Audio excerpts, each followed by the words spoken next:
Hello, everybody. Hi, Roy. How's everybody doing? Good. Great. So I'm Roy Jossfolk, and I'm going to be talking about migrating WordPress websites. The great migration is happening as we speak, and that's kind of like how migrating a WordPress site is. It's this whole big task, but it's actually very simple. And I'm going to kind of break it down for you guys with my personal process. So this is not the only way to do it. There's someone else out there doing it differently. I'm sure it's just as good, but this is just my process. Just a little background, I've been working with WordPress for probably 8 years. I think WordPress has been around for 10 years. So I've been working on it for pretty much the entire time, doing web for 15 years. So I've seen a lot of different scenarios, and I chose my process because when you start dealing with more complex sites, you need to kind of consider the way that I'm teaching you how to do it. You can also check me out on Twitter, Roy Jossfolk. If you have any questions later, just go ahead and shoot me a message. I'm always willing to answer and help. And you can check out my website. It doesn't get updated too often, but probably change that in the future. So go check it out. So why would you need to migrate? And really, there's a few reasons. There's a few reasons why. One, you're moving from a local environment to production. So you're building your site on your local machine with MAMP or one of these other tools like they were talking about maybe at the beginning, and now you're ready to go onto your server. It's how you want it, everything looks great, let's go to the live server, right? Or you're moving from one hosting provider to another. This happens a lot. Lately it's been happening a lot more for me, so I have a lot of clients that they want faster hosting, they want to move to something new, they have shared hosting, they're concerned with SEO. Number one thing is page speed, plain and simple. So you need to be on a better host. So I usually help them migrate. Just even in the past month, I've done it several times for clients. So it's becoming very, very popular. Also, you may want to say, hey, I want to move a backup of my live site to my local environment now that I know about local environments, so that I can make changes to the local environment without making changes to the live site. And Chris talked about a few things that are, starting to pick up steam, which is the one-click migration tools, staging tools, even GitHub. I've seen in a recent project that someone's using GitHub for version control. So there's a lot of different options out there that are coming out, but this is just what I'm comfortable with. So those are some of the three. Like I said, one of the major keys is some hosts provide one-click migration. If you can find that, then you don't even have to worry about any of this stuff. But at the end of the day, you may want to back up on your computer just to have it. This is going to show you how to do it.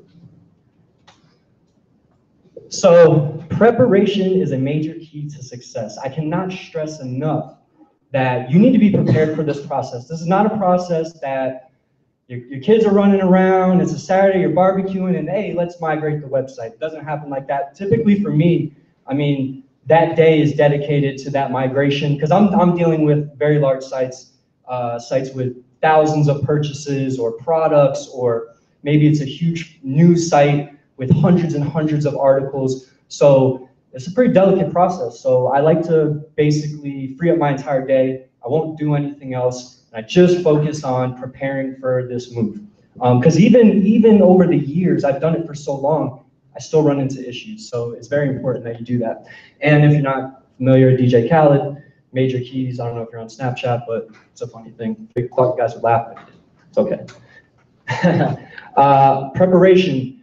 Get organized, limit distractions. I cannot even say it enough. Like, do not let anything get in the way of you doing this process. Some of the things you can do to prepare are decide on your process. Do you want a manual process, which I'm going to show? It's my preference. Or are you going to use a plugin for migrating? There's tons of plugins where you can save a backup. It has everything in it, and you can literally load that right back to WordPress. Or you can use WordPress.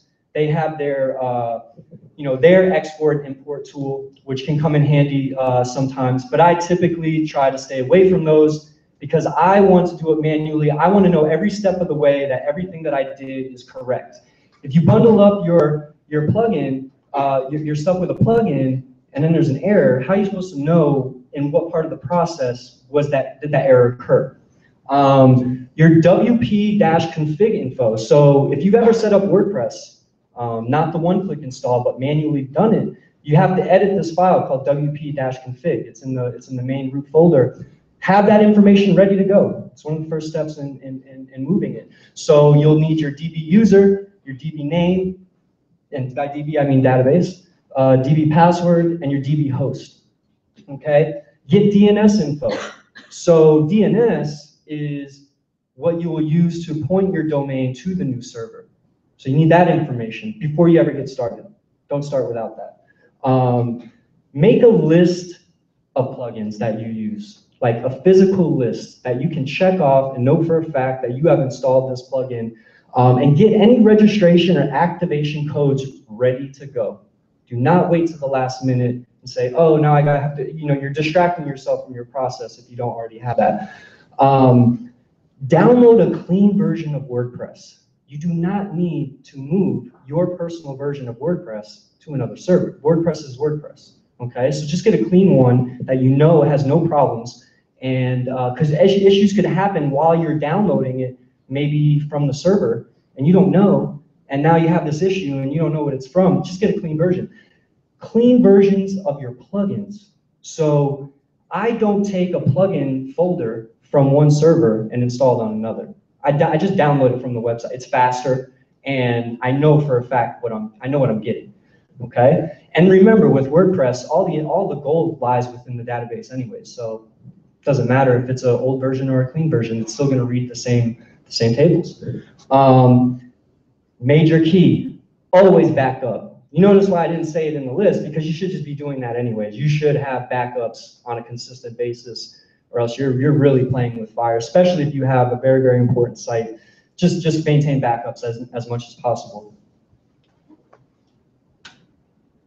So manual versus plugins, I'm gonna go over some pros and cons because I think it's important that people understand the difference and why they should go manual. The pros for manual is more control. You know exactly what you're doing. You see every file go into its proper place. And that's important because if something doesn't finish loading or finish uploading, you can identify that immediately and you can just redo it right then. Diagnose issues, you know what you did, and you can go back and check those things step by step, okay? Because you're doing it manually. There's no magic happening. Handles larger and more complex websites. This is something that I didn't realize until a few years ago. When I started, I had a personal site, but also other sites that they just had, the database was humongous. I mean, I didn't even realize that a database for WordPress could get up to, 100 megabytes more, just depending on, if you have 5 years worth of purchases still in your database, I mean, it's gonna be huge. And the normal tools of importing and exporting may not work because it's just too much. You'll get like it'll hang. Like if you ever tried to connect to something and it just says, oh, it timed out, that can happen. And that happened to me and I couldn't figure it out. I was like, why is this happening? It's because you just need to do it manually.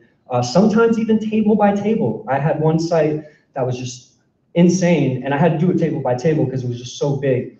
So those are things that, check on before you start. The cons is that it takes longer. It's really the only thing. It just takes longer. It's gonna, WordPress takes a certain amount of time to download via the FTP and to upload via the FTP.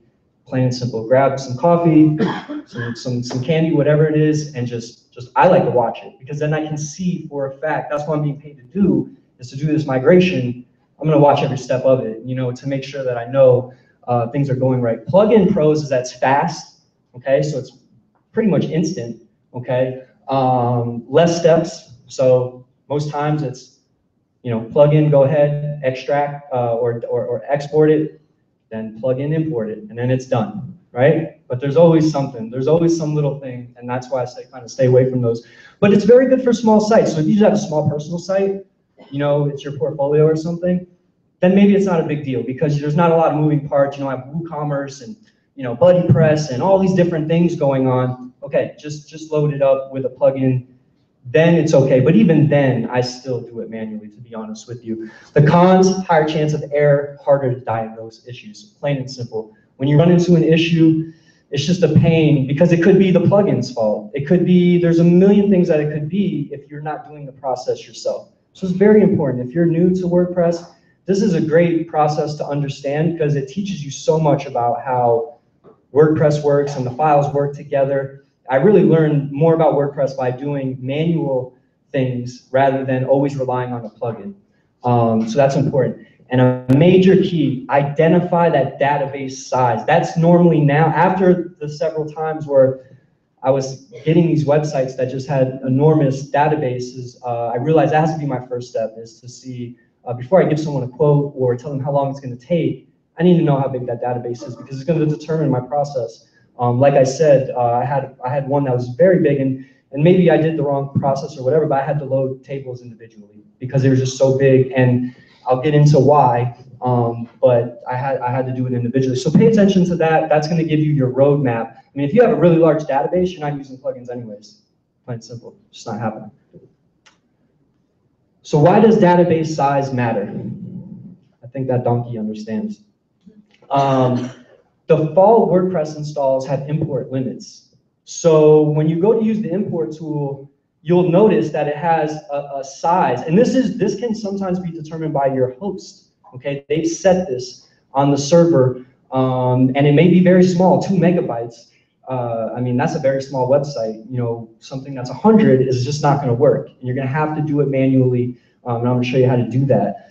Default PHP My Admin, so that's where your database lives. If you haven't played around with that, that also has import limits. So, and you can obviously adjust these, but if you're over that limit, you're also going to run into a problem. So it's very important to identify that database. Large e-commerce sites, news sites, forum sites, where they just have tons and tons of pages, tons of comments, users. You're gonna have to do it manually. There's not gonna be a plugin for you. Major key is change limits with your host. So sometimes if you have a VPS or you're in control of your server, you can make these adjustments server side, or in the wp/config file, the same file that you're adjusting your usernames and all these different types of things, you can dictate, well, how much, maybe I want 96 megabyte limit so that I can fit my 30 megabyte database, via the importer. So that's possible, but then again, you're adjusting a file within the main files of WordPress, and it's, now you're getting into uncharted territory where you should know what you're doing before you do it. So if you don't know, then just steer clear of that, go manual. So how would you go about this, backing up the database with PHP My Admin? So this is kind of what the interface looks like. I just took a screenshot. And if you haven't checked out PHP My Admin, just log into your host, and typically you can get to it from their control panel, okay? And it will kind of have this sort of logo on it, and take a look at it. But basically, if I come to PHP Admin and I just choose my database, as you can see all the tables. I can just go to export and quickly export it, and I'll get an SQL file that I can import back into PHP Admin on my next server or in my local environment. So it's pretty quick. I mean, it's not any extra, just because it's manual doesn't mean it's a lot of extra steps. It's just that I'm dealing directly with the database, and I'm not going through WordPress in order to deal with it, okay?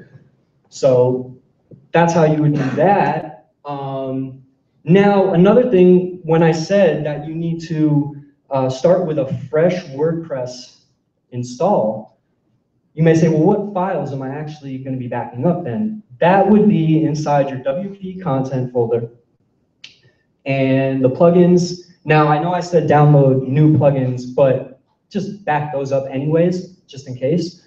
But the theme folder and your uploads folder are going to be most important, because that's where your theme actually lives and your images actually live.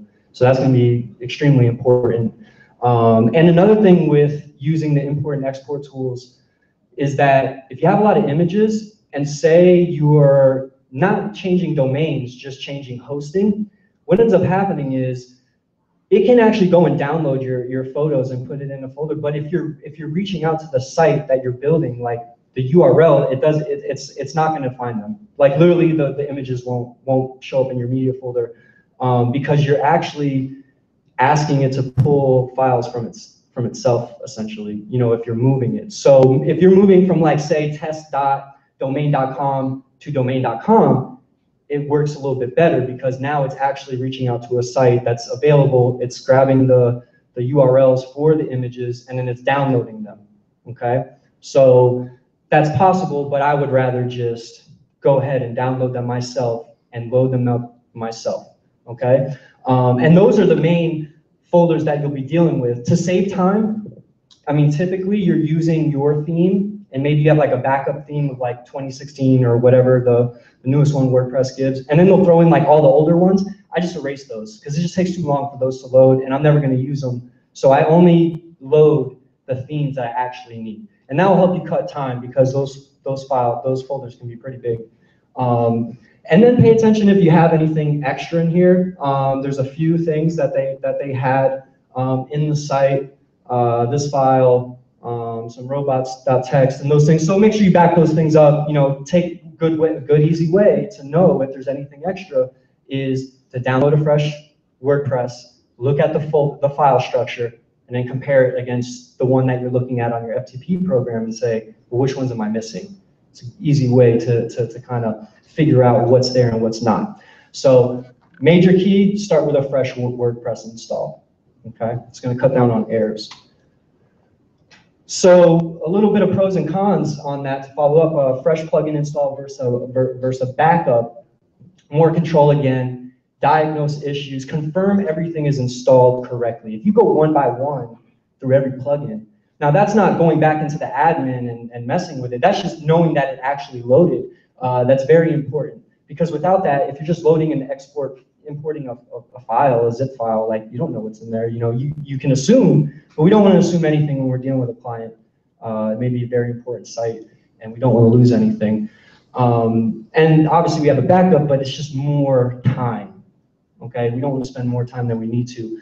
The con takes longer, unfortunately. Backup, going from a backup, it's fast, less steps, higher chance of error, harder to diagnose issues. Okay. Keep a physical list of the plugins in order to keep track.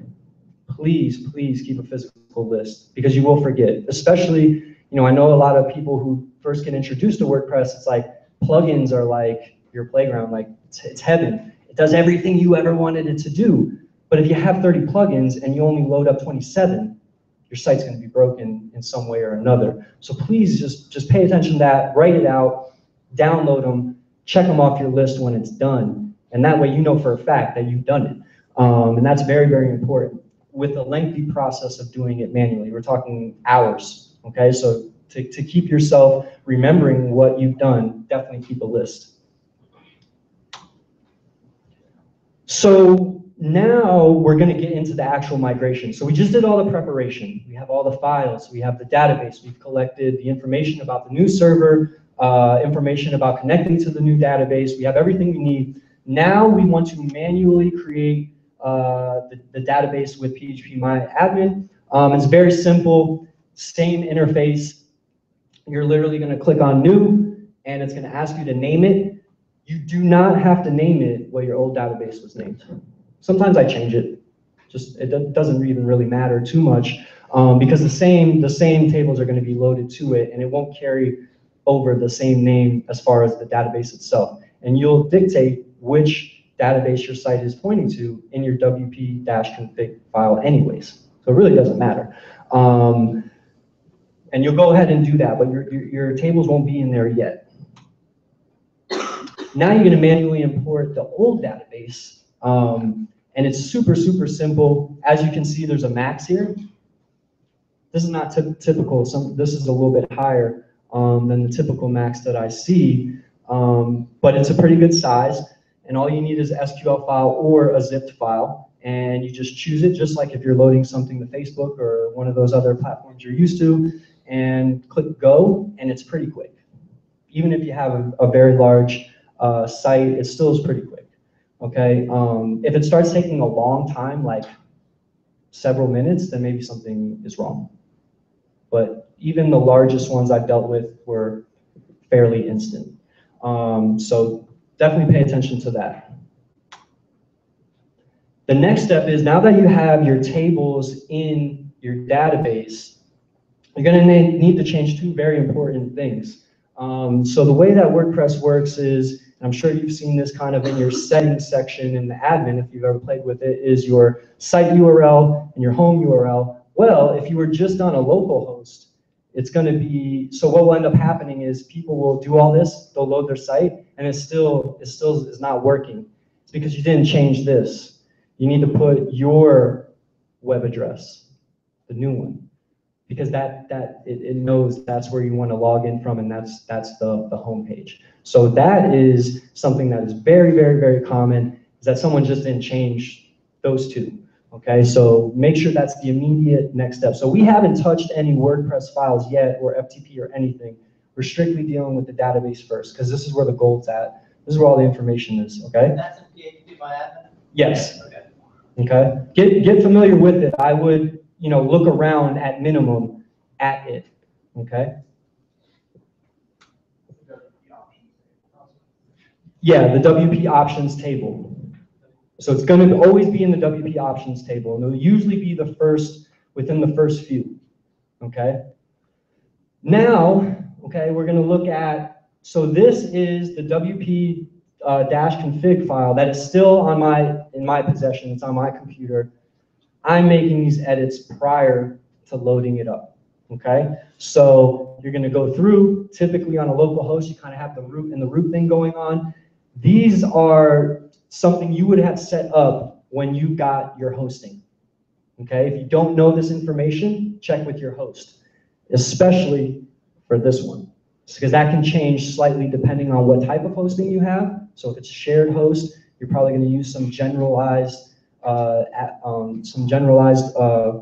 host name. But if you have like a VPS, you may have something that's more personal. So double check with that. Make sure, because this is probably by far the most common problem with people who are migrating, is they don't fill this out correctly, and you get that bad error connection error, and you're like, oh, what does this mean?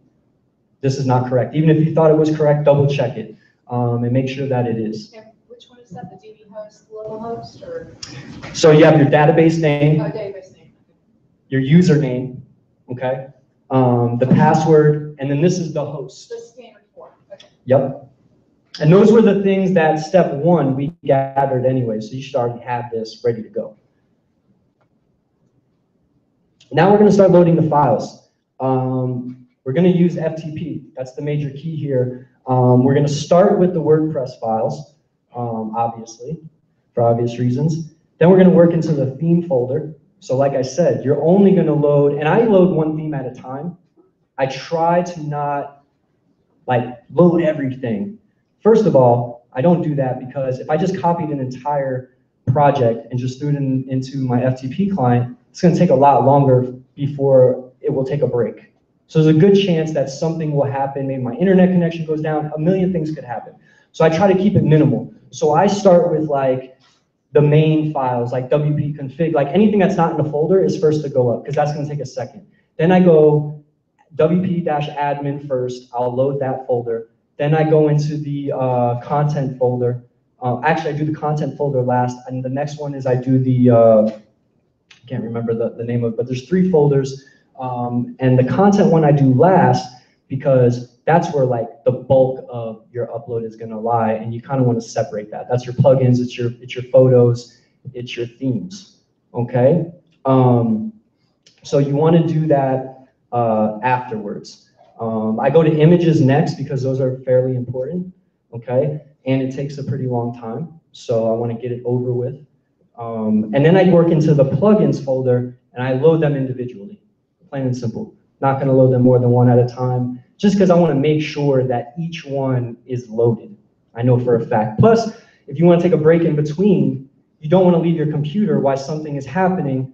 Then it goes into sleep mode, your internet gets cut, and then you don't even know where it stopped. That's the biggest problem I've run into in the past is I've let this long upload go on, and then something happened, and I look at it and I go, well, where did it stop? And now you're spending time looking through folders to see what, you're comparing back and forth. It's just a waste of time. So do it one at a time. If you need to take a break after one is completed. Okay, so if you have 30 plugins, WooCommerce, BuddyPress, all these large plugins, it's gonna take time. So space it out a little bit, grab a drink afterwards, get some coffee, maybe go for a walk, then come back, okay? But never, ever, ever just start loading stuff and walk away. That's like the worst thing that you could do, okay? And I use different FTP clients just depending, but you have FileZilla, which is free. This is Fetch, okay? I really like this one because I love dogs, so anytime there's a dog icon, I jump on it. It's not free though, but it's really good.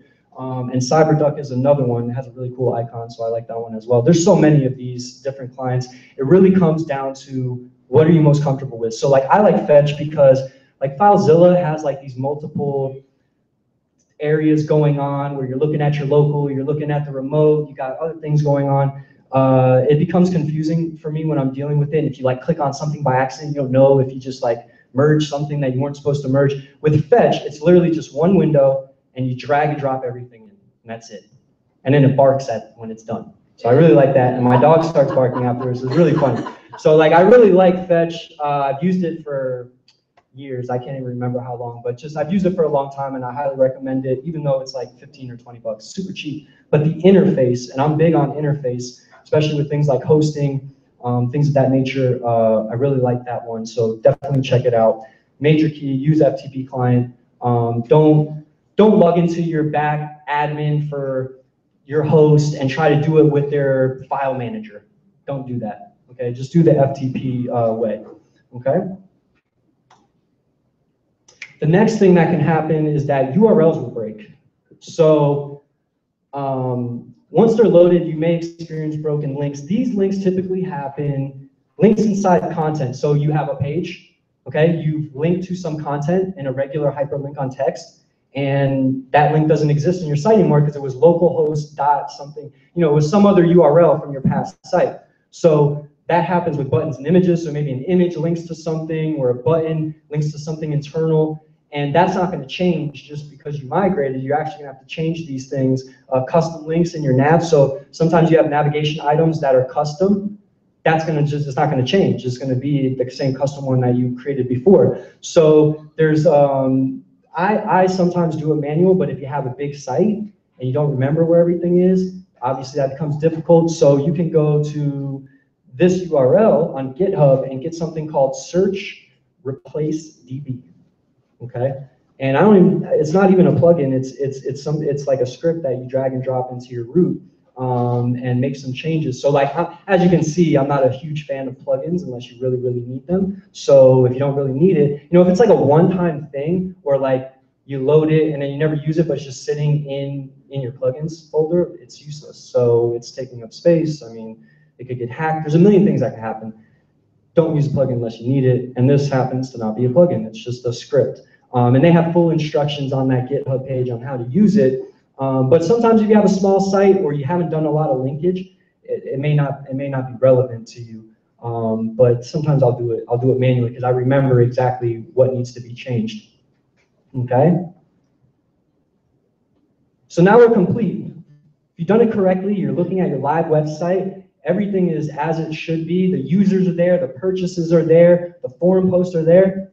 So you go ahead and do a dance because you're very excited. You're like, I'm done. Okay, you've double checked it all, and now you're doing the Drake dance. But what if I run into issues? It's a problem. No matter how many times you migrate, issues are inevitable. And here are some common fixes. There's only a few.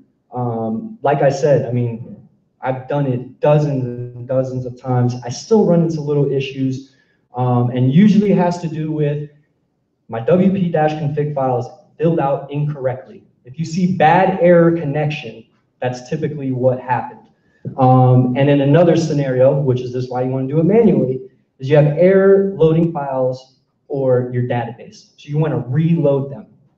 So it's very simple. You could just go and start reloading your plugins until it's fixed, or you can reload something, maybe the main WordPress file, something was wrong, you just reload those.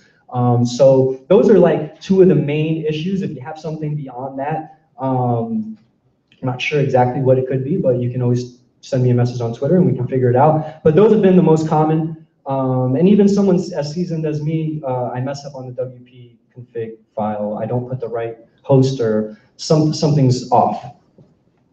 But it's not as bad as the day that she's having.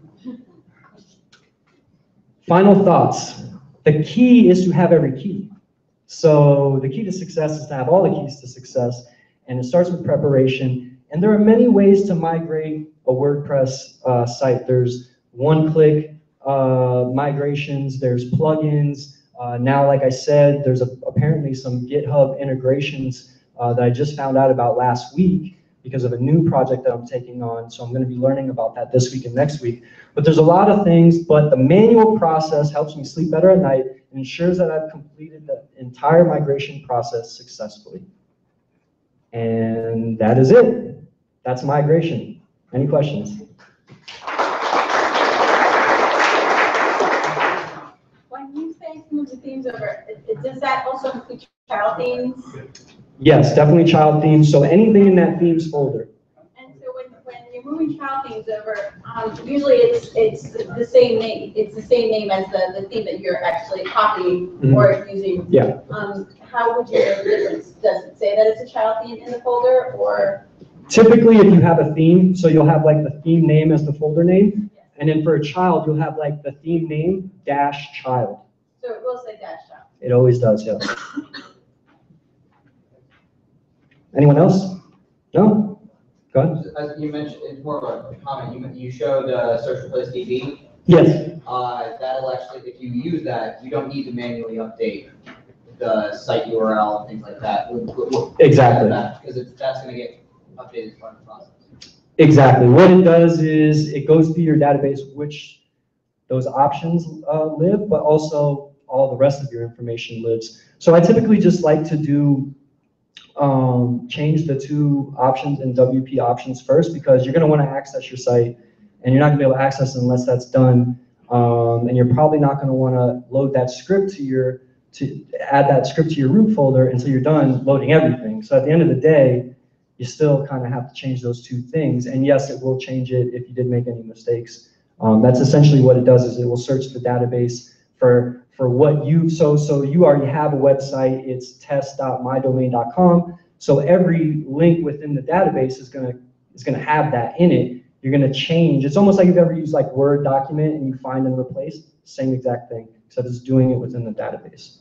But that's a good point. It does do it.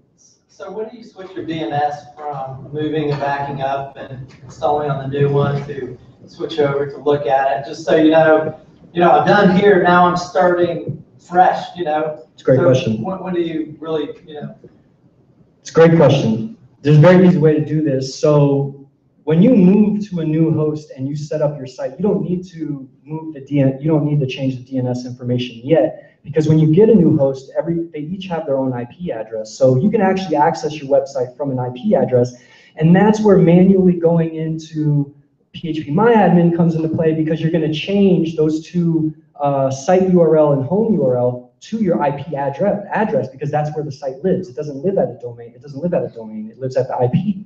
So that's how you're going to check on your site before it goes live. So my process is I do a complete build of the site, show it to the client, right, without the domain actually connected. And there's a few ways that you can do it too.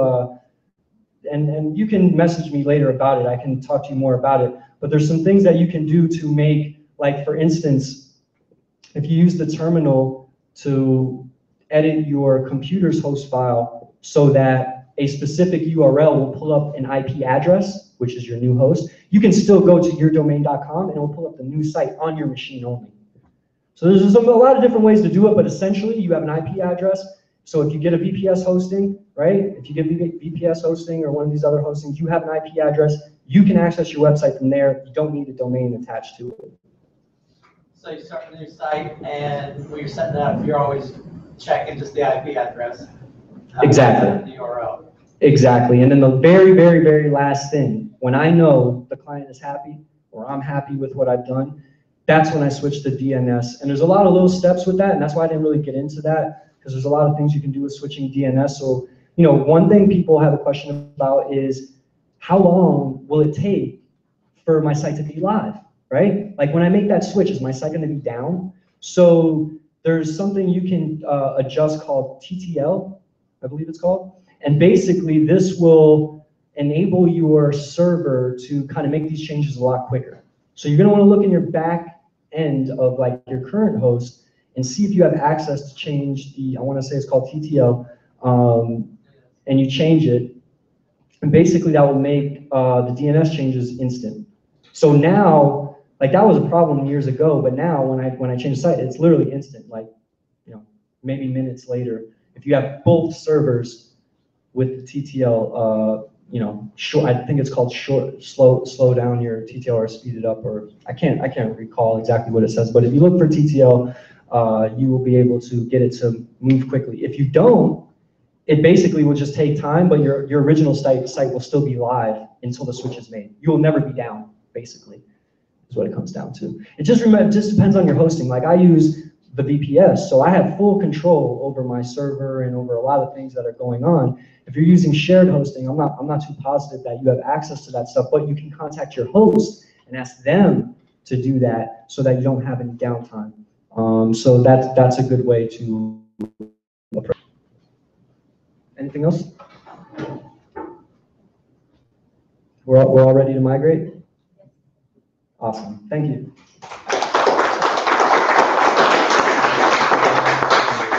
And general questions? General WordPress questions? You don't have to, Chris. No?